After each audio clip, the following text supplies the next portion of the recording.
भारत में digital data सुरक्षा से जुड़ा सबसे बड़ा कानून digital personal data protection act यानी डीपीडीपी एक्ट अब पहले से कहीं तेजी से लागू होने की ओर बढ़ रहा है।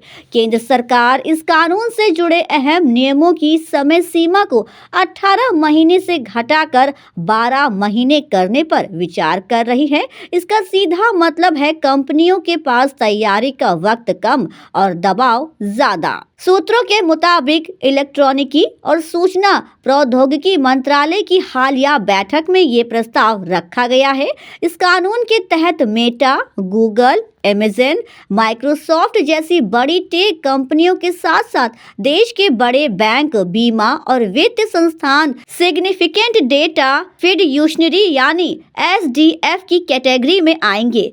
इन पर यूजर्स के डेटा की सुरक्षा की बड़ी जिम्मेदारी होगी। अब सवाल उठता है, सरकार इतनी सख्ती क्यों कर रही है? दरअसल डेटा का दुरुपयोग आज एक बड़ी चुनौती बन गया है। बिना मजबूत कानून के नागरिकों को निगरानी, प्रोफाइलिंग, पहचान की चोरी और वित्तीय धोखाधड़ी का खतरा रहता है। एनसीआरबी के मुताबिक 2021 की तुलना में 2023 में 33,000 ज्यादा साइबर अपराध दर्ज किए गए। सिर्फ इतना ही नहीं, साइबर सुरक्षा और राष्ट्रीय सुरक्षा भी बड़ा मुद्दा है। भारत में साइबर सुरक्षा से जुड़ी घटनाएं 2022 में 10.29 लाख से बढ़कर 2024 में 22.68 लाख हो चुकी है। ऐसे में बड़े डेटा सेट्स को सुरक्षित रखना बेहद जरूरी हो गया है।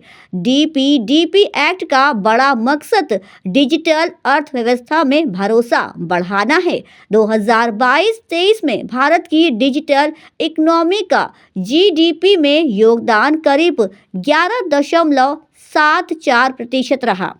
मजबूत डेटा कानून से भारत वैश्विक स्तर पर ज्यादा भरोसेमंद डिजिटल हब बन सकता है। ये कानून बच्चों, महिलाओं और बुजुर्गों जैसे कमजोर वर्गों को ऑनलाइन शोषण और डेटा लीक से बचाने में भी मदद करेगा।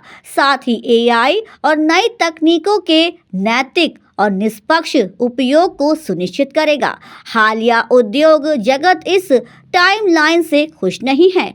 कंपनियों का कहना है कि 12 महीने में सभी नियमों का पालन करना आसान नहीं होगा। अब देखना दिलचस्प होगा कि सरकार और उद्योग के बीच इस पर क्या संतुलन बनता है। बिजनेस से संबंधित खबरों के लिए सब्सक्राइब करें इंडस्ट्रियल एम्पायर।